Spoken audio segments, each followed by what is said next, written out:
Let's go. Hello guys, back to my other blog. তো guys, এখন বাজে 2টা।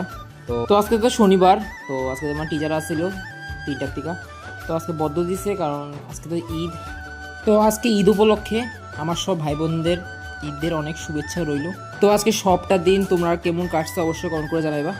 আমার পুজোর তো শেষ, আর আজকের দিনটা একবার দেখো, অন্ধকার করে রাখছে। তো আজকে সারাদিন রোদ উঠছে না, তো মনে হয় না আর উঠবো। আর ওয়েদারটা পুরো ঠান্ডা ঠান্ডা হয়ে গেছে। রান্না করছে আজকে মাছ রান্না করছে, আর কুইডুগা দিয়া কুমোর দিয়ে করছে, তো এটি দিয়ে খাইছি। তো ঠিক আছে, আপনারা দেখাইব।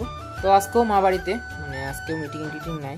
তো মা বাড়িতে থাকলে তো আমি অবসরে থাকি, কোনো কাজ টাজ থাকে না, শুধু পূজাটা দিছি কারণ বইনি বাড়িতে নাই। আর বইনি বাড়িতে থাকলে তো আমার কোনো কাজে করতে লাগে না, কারণ বইনি পূজা দিয়ে লাই। তো কালকে বইনে আয়া পড়বো, মানে আমি পুরো অবসর। তো আজকে পুরো বাড়িটা খালি খালি লাগতেছে, কারণ মামু গেছে গা। তো মামু থাকলে তো এই টাইমে মামুর লোকে টাইম স্পেন্ড করি। बात तो सही है।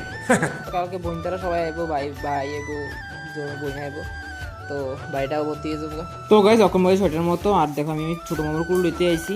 তো দেখো কেমনে চাই রয়েছে, সারাদিন হ্যাঁ ঘুম নাই। তো গাইজ এখন বাজে 7:30। তো আমি ওই বাড়িতে আইয়া পড়ছি, তখন টিফিন খাবো। তখন কি টিফিন খাই তো চলো দেখাই। তো মাও চা খাইছে না, তো মাও চা খাইবো।